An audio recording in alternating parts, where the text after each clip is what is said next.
in ninth class we were going to discuss the next exercise. About next exercise we are solving the concept here. Exercise आपको एक दिन बाद बताएंगे, ठीक है.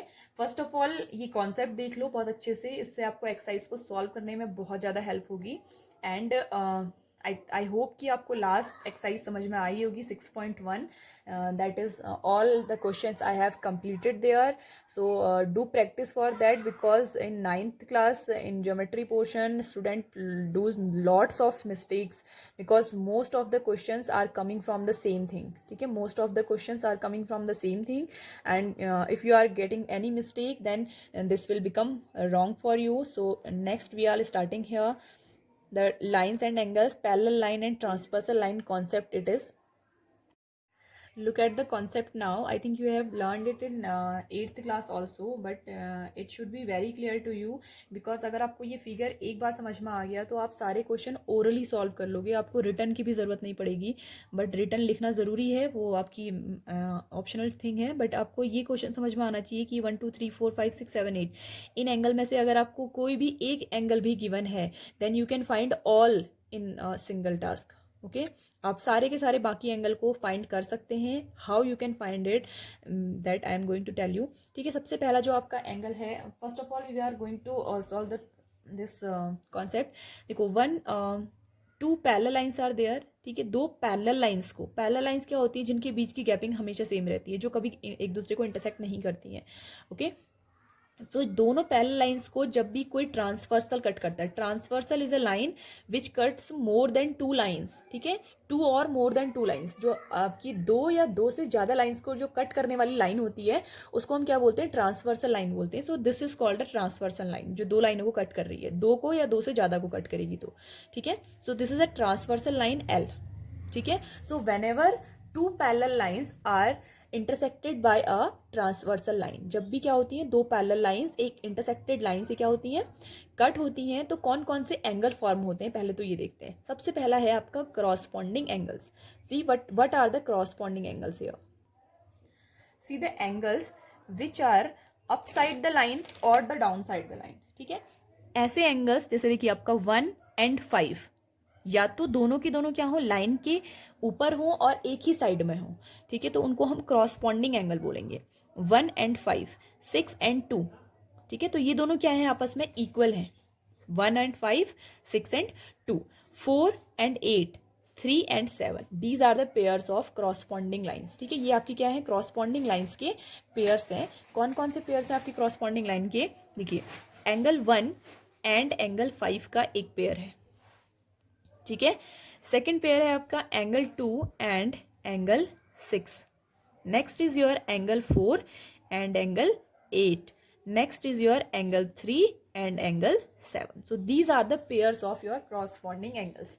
अभी सिर्फ आपको एंगल्स बता रही कि कौन से एंगल्स को हम क्रॉसपॉन्डिंग एंगल बोलेंगे. कौन से एंगल, जो लाइन के एक ही साइड पे हो. देखो, इस लाइन के भी अपसाइड, इस लाइन के भी अपसाइड एंड सेम साइड पर हो, तो क्रॉसपॉन्डिंग एंगल्स. ठीक है, next your alternate interior angles. Interior but alternate side. देखो, इंटीरियर एंगल कौन से हैं, 4 3 5 एंड 6. ये तीनों आपके इंटीरियर एंगल हैं जो अंदर साइड पे हैं. नाउ अल्टरनेट इंटीरियर एंगल कौन से होंगे, angle 3 and angle 5. C this is 3, this is 5, ये इन दूसरे के क्या है, अल्टरनेट है. 4 and 6, angle 4 and angle 6. These are the alternate interior angle. ठीक है, अल्टरनेट भी है और इंटीरियर भी है. Okay, next one is your alternate exterior angle. Alternate हो बट एक्सटीरियर हो. Exterior 1 2 8 and 7. सो अल्टरनेट मतलब 2 and 8, 2 and angle 8, angle 1 and angle 7. These are your alternate exterior angle. ठीक है, उनको क्या बोलेंगे, अल्टरनेट एक्सटीरियर एंगल बोलेंगे. नेक्स्ट है आपका interior angles on the same side of transversal. Clear, interior on the same side, एक ही साइड पर जो इंटीरियर है. ये तो आपके क्या थे, अल्टरनेट इंटीरियर थे. Now we are talking about interior on same side. Angle 4 and angle 5. See interior भी है और सेम साइड पर भी है. And the second pair is angle 3 and angle 6. This is your second pair for them. ठीक है, ये तो आपका एंगल इंट्रोडक्शन है. Now which are equal to them, और क्या होता है, ये सारा हम एक्सियम और थ्योरम्स में पढ़ेंगे. ओके, सी पहली एक्सियम आपकी बुक में दी है, if a transversal intersect two parallel lines then each of pair of corresponding angles are equal to each other. ठीक है, क्रॉसपॉन्डिंग एंगल्स जो ये होते हैं ये सारे 1 and 5 equal to each other, 4 and 8 equal to each other, 2 and 6 equal to each other, 3 and 7 is equal to each other. ठीक है, ये सारे क्या होंगे आपके इक्वल होंगे। And obviously 3 and 5 alternate interior angle, 4 and 6 these are also alternate interior, तो ये भी आपके इक्वल होते हैं, ये भी सारे इक्वल होते हैं, सारे पेयर्स एक दूसरे के इक्वल होते हैं और ये सारे पेयर्स भी आपके एक दूसरे के इक्वल होते हैं। ठीक है, so these are the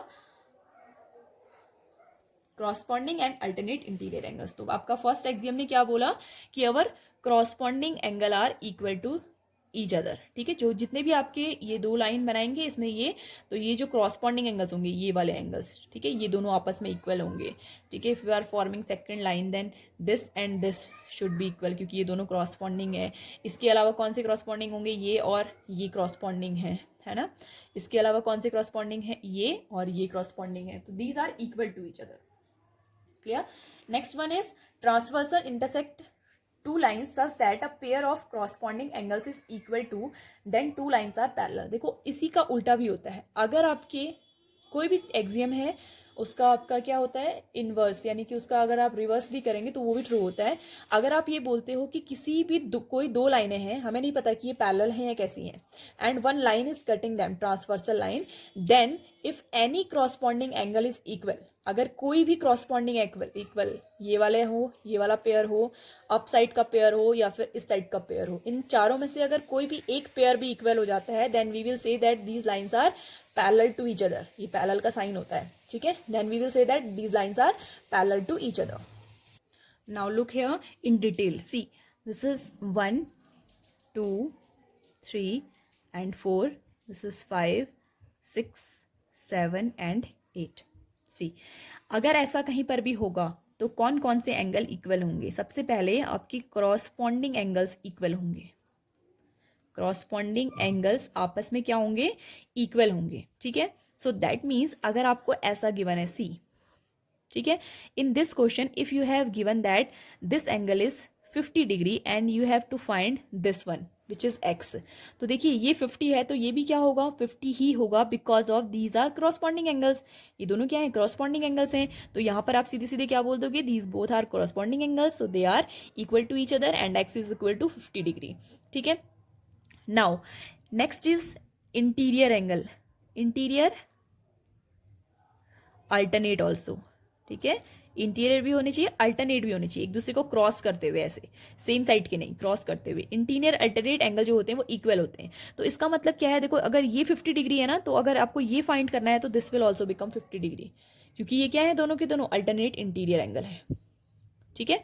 now see next one is जो आपके angles on the same side होते हैं, यानी कि ये वाला एंगल 50 डिग्री एंड ये वाला जो एंगल है, angles on the same side has some is 180 degree. जो एंगल्स ऑन सेम साइड होते हैं उनका सम हमेशा क्या होता है, 180 डिग्री होता है। तो if this angle is 50 degree, अगर ऊपर वाला एंगल 50 है तो नीचे वाला कितना हो जाएगा, 180 minus 50 and it will become 130 degree, automatic आप निकाल सकते हो, ठीक है। सो ये तीनों चीजें आपको याद रखनी है एक्सरसाइज के लिए, सॉल्यूशन के लिए। इसके अलावा भी बहुत सारी चीजें हैं, जैसे ये, और देखो ये दोनों लाइनें अगर क्रॉस कर रही हैं तो यहाँ पर को क्या बन रहे हैं, वर्टिकल अपोजिट एंगल बन रहे हैं, है ना। इसके अलावा आपके देखो ये दोनों एंगल्स, ये और ये दोनों लीनियर पेयर बना रहे हैं, लास्ट एक्सरसाइज में बताया था। ये आपका यहाँ पर जो भी एंगल होगा वो इसके साथ लीनियर पेयर बनाएगा, तो अगर ये 50 है तो ये कितना होगा, 130 डिग्री होगा, है ना, तो लीनियर पेयर बनाएंगे। So these 3 things you have to remember, corresponding angles equal होते हैं, इंटीरियर अल्टरनेट एंगल्स इक्वल होते हैं, and the sum of same side angle, ये सेम साइड के एंगल्स जो भी दो आपको कॉम्बिनेशन में दिए हो, चाहे ये हो चाहे ये हो चाहे ये हो, in a sum of same side angles is 180 डिग्री, इनका सम कितना होता है, 180 डिग्री होता है। Clear? So this is you have to remember, and now we are solving the exercise also.